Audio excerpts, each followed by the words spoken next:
Bonjour ou bonsoir, selon l'heure à laquelle vous nous regardez. Je suis chroniqueuse audio et animatrice de podcast pour l'ODJ Média, et aujourd'hui, j'ai le plaisir de vous lire fidèlement une analyse essentielle rédigée par la rédaction. Une chronique qui lève le voile sur les dysfonctionnements profonds de nos circuits alimentaires, entre désordre structurel, inflation et quête de transparence. Alors que l'inflation pèse de plus en plus lourd dans les paniers marocains, le Conseil de la concurrence a publié un avis alarmant sur le fonctionnement des circuits de distribution des produits alimentaires. Un document dense, rigoureux et sans complaisance, qui met en lumière une chaîne de valeur profondément désorganisée, fragmentée et à bien des égards opaque.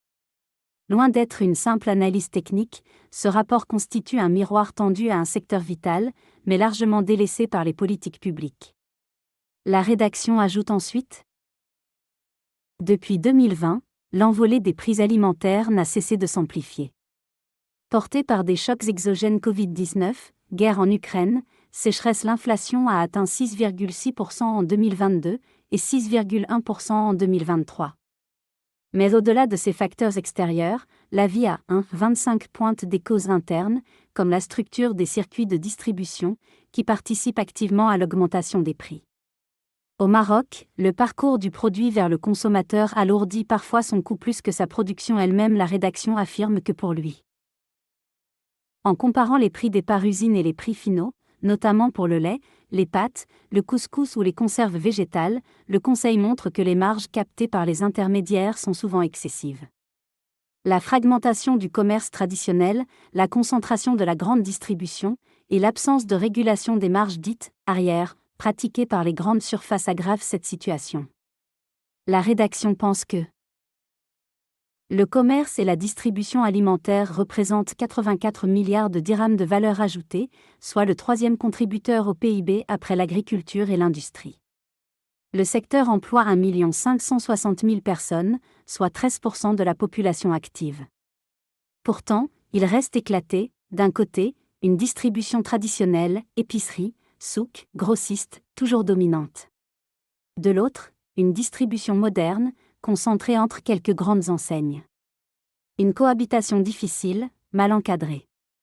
La rédaction souligne ensuite que le Conseil établit que le cadre juridique est complet mais mal appliqué, code de commerce, loi sur la liberté des prix, normes sanitaires, protection du consommateur.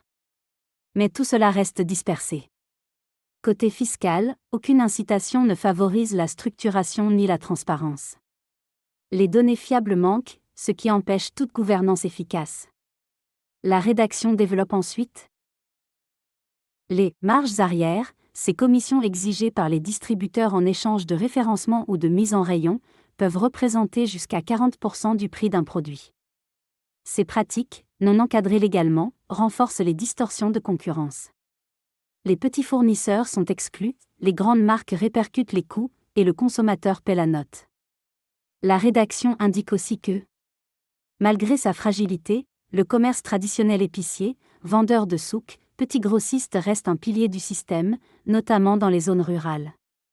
Mais il souffre d'informalité, d'un manque d'accès au financement et à la digitalisation. Le Conseil propose une stratégie, post-travail, pour l'inclure dans une modernisation globale et équitable.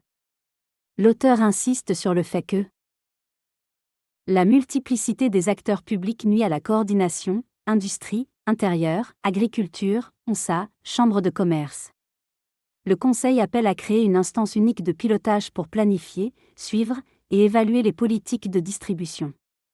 Urbanisme, logistique, fiscalité et inclusion doivent être mieux articulés pour construire une chaîne plus équitable.